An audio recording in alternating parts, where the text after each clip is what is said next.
अगर सुबह उठने के बाद आपके आंखों के नीचे स्वेलिंग होती है या फिर घुटनों और हाथ की उंगलियों में स्टिफनेस रहती है, खास करके मॉर्निंग स्टिफनेस होना या फिर पैरों में सूजन यानी पेडल एडिमा, वाटर रिटेंशन या शरीर में सूजन यानी इन्फ्लामेशन, इस तरह की कोई भी समस्या है तो यह वीडियो आपके लिए बहुत इम्पॉर्टेंट हो सकता है। लोग सोचते हैं मैं तो हेल्दी खाना खा रहा हूँ, फिर भी बॉडी में प्रॉब्लम क्यों बढ़ रहा है। यहाँ सबसे सरप्राइजिंग बात यह है कि जिन फूड्स को हम हेल्दी मानकर खा रहे हैं, उनमें से ही कुछ फूड्स हमारे बॉडी में प्रॉब्लम क्रिएट कर रहे हैं। रियलिटी यह है कि कुछ हेल्दी फूड्स जैसे राजमा, सोयाबीन, चना दाल, मसूर दाल, टमाटर, आलू, बैंगन, यहाँ तक कि गेहूं की रोटी को हम रेगुलरली खा रहे हैं, हमारे शरीर में इन्फ्लामेशन, जॉइंट स्वेलिंग, गट इरिटेशन को ट्रिगर कर रहे हैं। इन हेल्दी फूड्स में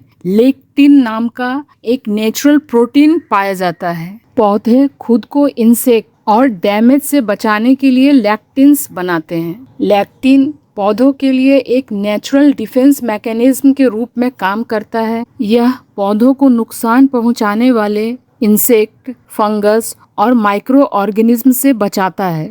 लेकिन कुछ लोगों में लेक्टिन सेंसिटिविटी होती है। इन लोगों में लेक्टिन गट लाइनिंग को इरिटेट करता है, इन्फ्लेमेशन बढ़ाता है और जॉइंट स्टिफनेस और पेन को बढ़ाता है। लेक्टिन एक इन्फ्लामेटरी कंपाउंड है। हर व्यक्ति में लेक्टिन सेंसिटिविटी नहीं होती है। प्रॉब्लम मेनली तब आती है जब बॉडी ऑलरेडी इन्फ्लेम्ड हो। अब समझते हैं हमारे गट और जॉइंट का हिडन कनेक्शन। हमारे गट की लाइनिंग एक प्रोटेक्टिव वॉल की तरह काम करती है, लेकिन stress, processed food, poor digestion और क्रोनिक इन्फ्लामेशन की वजह से यह वीक हो सकती है। कुछ एक्सपर्ट्स मानते हैं कि ऐसे में सर्टेन लेक्टिन्स गट को इरिटेट कर सकते हैं, जो जॉइंट्स में स्वेलिंग और स्टिफनेस को बढ़ाते हैं। अगर आपको मॉर्निंग स्टिफनेस, फिंगर्स में पेन, बॉडी इन्फ्लामेशन ऐसे सिम्टम्स हैं, तो फूड सेंसिटिविटी एक हिडन फैक्टर हो सकती है। लेकिन इसका मतलब यह बिल्कुल नहीं है कि हर दाल खराब है। प्रॉपरली कुक्ड दाल, राजमा, चना, लेंटिल्स बहुत ही न्यूट्रिशियस फूड्स हैं।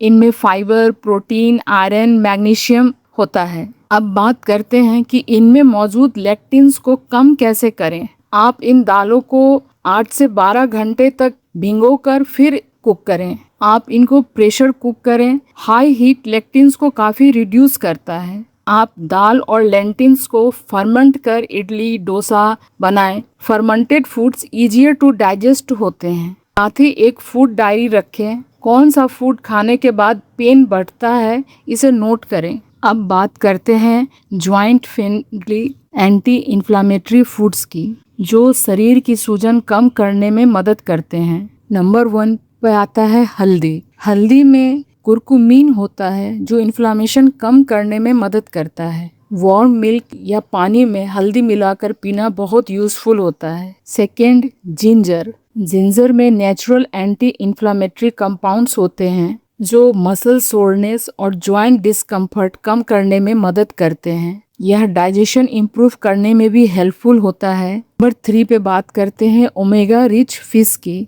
इनमें ओमेगा 3 फैटी एसिड मौजूद होता है, जो इन्फ्लामेशन कम करने में मदद करता है। यह हार्ट हेल्थ के लिए भी बहुत बेनिफिशियल है।